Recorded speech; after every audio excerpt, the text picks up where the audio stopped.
आप सभी लोग कैसे हैं? उम्मीद करते हैं आप बहुत अच्छे होंगे। मैं सुबोध कुमार आपका जीवन क्लासेस के अंदर हार्दिक स्वागत एवं अभिनंदन करता हूं।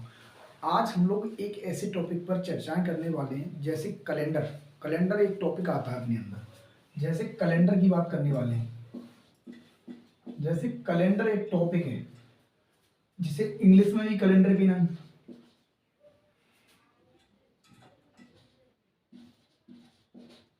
जिसे हम कैलेंडर बोलते हैं। क्या बोलते हैं? कैलेंडर। अब कैलेंडर के ऊपर जितने भी कोई भी किसी भी प्रकार के कॉम्पिटिटिव एग्जाम के अंदर आप प्रिपरेशन कर रहे हैं, वहां पर आपसे पहला क्वेश्चन कहां से पूछा जाता है? कैलेंडर से। उम्मीद करता हूं मैं कि कैलेंडर से जिस किसी भी प्रकार का क्वेश्चन आता होगा, कभी तो आप उस क्वेश्चन को बिल्कुल सही कर देते हो और कभी आप बिल्कुल उसे गलत कर देते हो। अगर आपको इसकी कैलेंडर के बारे में बेसिक नॉलेज हो जाए तो मैं उम्मीद करता हूं कैलेंडर से किसी भी प्रकार का कोई क्वेश्चन आपसे गलत नहीं होगा। और जितने भी प्रकार के आप क्वेश्चन गलत कर रहे हैं आप लोग, तो मैं उम्मीद कर रहा हूं उन पर आप बेहतर तरीके से काम करिएगा, उनमें सुधार लाने का प्रयास करिए। सुधार लाने का औचित्य यह है कि आपको बता दिया जाए कैलेंडर कैलेंडर दो प्रकार का होता है, दो गतियों पर आधारित कार्यकाल है। यानी अब पहली बात तो हम लोग यहीं से कर लेते हैं कि कैलेंडर किसे कहते हैं और कैलेंडर हम देखते क्यों। यानी एक ऐसा समय जिसे हम वर्ष एवं महीनों एवं सप्ताह एवं दिनों में व्यक्त करने की अवधि को क्या कहते हैं? कैलेंडर। क्या कहते हैं? कैलेंडर। और कैलेंडर के माध्यम से ही हम अपने दिनों को निष्कासित कर सकते हैं, यानी प्रदर्शित कर सकते हैं। अब यही आता है पहला है सौर पंचांग। कौन सा? सौर पंचांग। क्या आता है? सौर पंचांग। एक आता है चंद्र पंचांग। क्या आता है? चंद्र पंचांग। क्या आता है? चंद्र पंचांग। अगर कैलेंडर के दो यूनिट है, सब यूनिट बोल सकते हैं इंग्लिश के अंदर। एक होता है सौर पंचांग और एक होता है चंद्र पंचांग। सौर पंचांग बोला जाता है पृथ्वी की गति पर आधारित है। क्या है? पृथ्वी की गति पर आधारित है, जिसे हम पृथ्वी की गति पर आधारित है। किस पर आधारित है? ये गति पर आधारित है, पृथ्वी की गति पर आधारित है। ओके। और यहीं से आता है चंद्र पंचांग। अगर ये चंद्र पंचांग आता है वो चंद्रमा की गति पर आधारित है, यानी चंद्रमा की गति पर आधारित है। किस पर आधारित है ये यानी ये चंद्रमा की गति पर आधारित है और ये सूर्य की गति पर, ये सॉरी पृथ्वी की गति पर आधारित है। और यहीं से पृथ्वी का परिक्रमण काल भी आता है। पृथ्वी का परिक्रमण काल, परिक्रमण काल क्या? यहीं से पृथ्वी के परिक्रमण काल पर भी आधारित कौन सा कैलेंडर है? सौर पंचांग। और चंद्र पंचांग आता है जिसे चंद्रमा की गति पर आधारित कहते हैं। इसे चंद्र पंचांग के अंदर आते हैं शक संवत और विक्रमी संवत। कौन कौन से आते हैं? एक आता है शक संवत और एक आता है आपका विक्रमी संवत। क्या आता है? विक्रमी संवत। क्या आता है? विक्रमी संवत। और यहीं से एक आता है शक संवत और एक आता है विक्रमी संवत। और हम हिंदुओं के बीच सनातन धर्म में यूज करने वाला कैलेंडर कौन सा होता है? शक संवत में यूज किया जाता है और विक्रमी संवत। और यहीं से एक और संवत यानी हिजरी संवत का निर्माण हमें उल्लेख मिलता है। जैसे हिजरी संवत आता है तो ये मुस्लिम कंट्रीज लोगों में देखने को मिलेगा, मुस्लिम लोगों के बीच होगा। और मुस्लिम लोगों के जो मुस्लिम लोग होते हैं जहां जिस एरिया यानी जिस लैंडलॉक एरिया में रहते हैं वहां पर कौन सा कैलेंडर यूज करते होंगे? हिजरी संवत। और हिजरी संवत को शक संवत के साथ रिलेट कर दिया गया, इसीलिए यह किस गति पर आधारित है? चंद्र पंचांग के नाम पर आधारित है। और यहीं पर एक टॉपिक आता है, इसी के अंदर एक सब टॉपिक था जिसे सौर पंचांग के नाम से जानते हैं। और सौर पंचांग के अंदर पृथ्वी की गति पर आधारित या फिर पृथ्वी के परिक्रमण काल पर आधारित पंचांग होता है, उसे सौर पंचांग के नाम से जानते हैं। अगर सौर पंचांग की बात की जाए यानी एक साल के अंदर ये 365 दिन लगा देता है एक राउंड को कंप्लीट करने के लिए सूर्य की। और यहीं पर उत्तेजनाओं की बात हम करते हैं कि यहाँ पर पहला उद्देश्य ये आ जाता है कि सौर पंचांग जब एक साल में 365 दिन ले लेता है, उसी समय यहीं से एक और चीज निकल के आ जाती है कि 365 दिन लेता है तो अगले 4 सालों के अंदर एक शब्द आता है लीप वर्ष। क्या? कि लीप वर्ष में कैलेंडर रिपीटेशन के लागू कर दिया गया। और लीप वर्ष हम कब कहते हैं? हर चौथा साल लीप वर्ष क्यों होता है, इसके पीछे की चर्चा हम करेंगे। और 300 साल नहीं होता बेसिकली, एक साल में जो 365 दिन नहीं होते हैं, बेसिकली ये होते हैं 365.2422 दिन। ये एक साल के अंदर यानी एक साल के अंदर पृथ्वी को सूर्य का चक्कर लगाने में लगा समय एक्यूरेट ये होता है। और अगर हम इसकी चर्चाएं आगे करते हैं कि 24.2422 को मल्टीप्लाई करेंगे 4 से तो 98-96 के एप्रोक्रिएट आ जाता है, और यहीं से एक एग्जैक्ट 1 डेट क्लियरनेस के साथ बढ़ जाता है। इसीलिए लीप हर चौथा साल कौन सा होता है, हर 3 साल बाद कौन सा वर्ष आता है, लीप वर्ष। और एक और हम बात आपको बता देते हैं कि जो साधारण वर्ष होते हैं, कौन सा, साधारण वर्ष, और एक आता है लीप वर्ष। कौन सा, लीप वर्ष। साधारण वर्ष का महीने साल में, एक साल के अंदर कितने दिन हो जाते हैं, 365 दिन, और यहां पर होते हैं 366 दिन। जो एक दिन ऐड करके बढ़ा हुआ दिन है वही दिन आपका यहां से एप्रोक्रिएट हो जाता है। इसीलिए कहते हैं कि लीप वर्ष के अंतराल पर एक दिन आपका समष्टिकृत जुड़ पाया, वो यहीं से आपको एप्रोक्रिएट मिला है। जो पृथ्वी का समय निर्धारित गुणनकाल है और जिसे परिक्रमण काल के नाम से जानते हैं, वही पंचांग सौर पंचांग कहलाता है। यह कैलेंडर का एक समष्टिकृत यानी सब टॉपिक के अंदर का एक टॉपिक है। और यहीं से आता है चंद्र पंचांग, जो चंद्रमा की गति पर आधारित होता है। चंद्र पंचांग के अंदर आता है शक संबंध और विक्रमी संवत, यानी पहले शक संबंध की बात आती है, यहीं से आता है विक्रमी संवत। अब हम लोग जिस सनातन धर्म के अंतराल पर दोनों ही कैलेंडर को फोकस कर लिया गया, एडी एंड, यहीं से एक चीज और आपके बीच जन्म ले लेती होगी, एडी, और आपको बता दिया जाए बीसी। जैसे एडी की बात आती है तो इसका कुछ लोग बोलते हैं आफ्टर ऑफ डेथ, यानी आफ्टर डेथ के नाम से, यानी जब तक खत्म ना हो जाए व्यक्ति की, पूर्ण रूप से मृत्यु न मान ली जाए, तब तक के समय को एडी के नाम से जानते हैं। ये बिल्कुल ऐसा किसी भी कथन या किसी वेद वगैरह कहीं पर उल्लेख नहीं है कि एडी को ये कहा जाता है। ये तो हमने अपने बीच उपस्थित लोगों के बीच मतभेदनाओं का समष्टीकरण कर लिया गया है। इसीलिए बेसिकली इस जो कैलेंडर का निर्माण है, यानी शक संबंध से चंद्र पंचांग को रिलेट करते हुए कैलेंडर का निर्माण कर दिया गया है। उसे जॉर्ज ग्रिगोरियन नामक एक वैज्ञानिक के आधार पर किया गया है, जॉर्ज ग्रिगोरियन। और ग्रिगोरियन का नाम इसलिए आता है क्योंकि उस समय कैलेंडर यूनिट को डेवलप किया जा रहा था। उस समय एनो डोमिनी का नाम आता था, क्योंकि इस कैलेंडर को डेवलप करने का पूरा श्रेय एनो डोमिनी को जाता है, पर उसका श्रेय एनो डोमिनी को जाने के साथ साथ इसे प्रस्तुत करने का श्रेय जॉर्ज ग्रिगोरियन को चला जाता है। जॉर्ज ग्रिगोरियन ने अगर अपनी इस पूरी उसे प्रस्तुत करने के लिए किसका साथ लिया था, एनो डोमिनी का, इसीलिए उसने एडी लिख दिया, यानी इसका अर्थ होता है एनो डोमिनी, यानी एनो डोमिनी वैज्ञानिक था। उसी के आधार पर कैलेंडर का निर्माण हुआ, पर इसे publish international farewell organisation system में लागू करने के लिए जॉन ग्रिगोरियन को लाना पड़ा।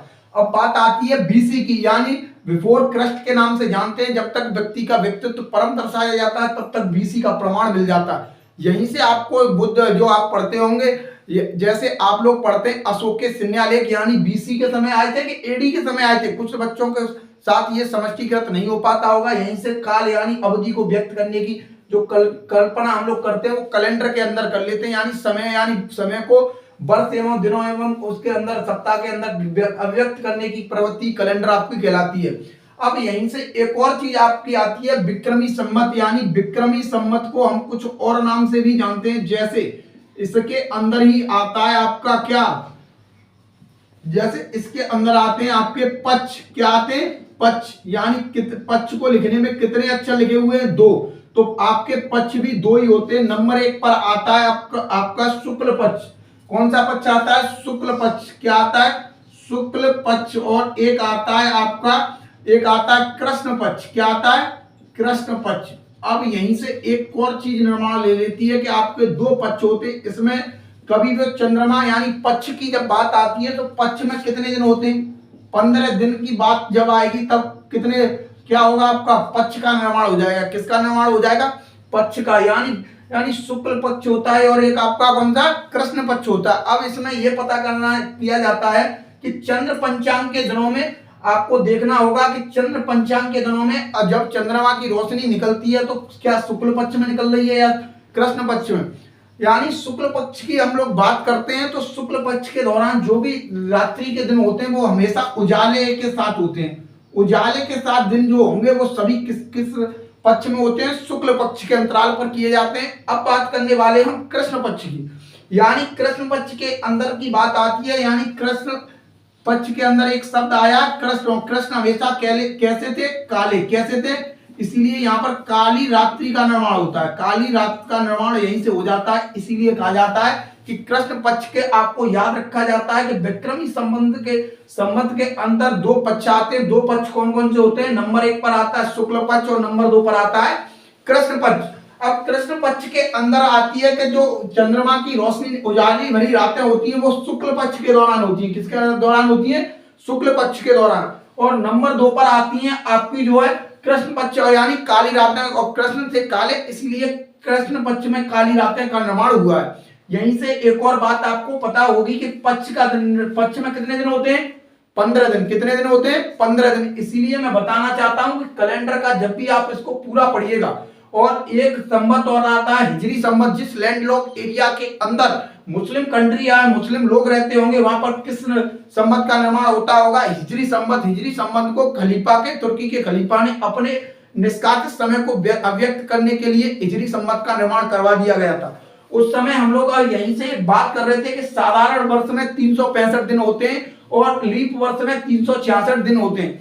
365 दिन के बाद अगला दिन 366 में आता है, तो और एक दिन बढ़ जाता है। कितने दिन बढ़ जाते हैं लीप वर्ष के दौरान? एक दिन बढ़ जाता है। यानी एक दिन बढ़ने का अर्थ है कि जो पृथ्वी जो है सूर्य का चक्कर लगा रही होगी वो एक साल के अंदर यानी 365 दिन नहीं होकर वो 365.2422 दिन हो जाते हैं। कितने हो जाते हैं?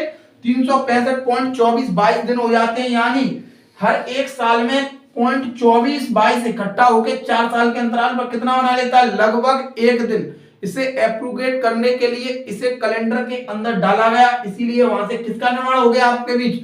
यानी लीप वर्ष का। लीप वर्ष में कैलेंडर हर साल के अंदर कितने दिन होते हैं? 366 दिन। कितने दिन होते हैं?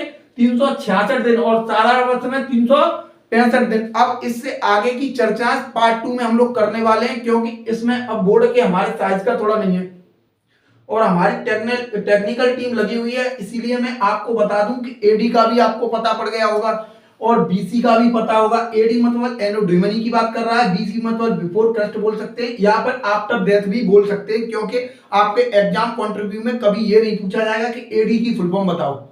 अगर आपके जो कैलेंडर की बात आती है यानी शक संबंध की बात आती है, कैलेंडर के दो सब यूनिट है। नंबर 1 आता है सौर पंचांग और नंबर 2 आता है चंद्र पंचांग।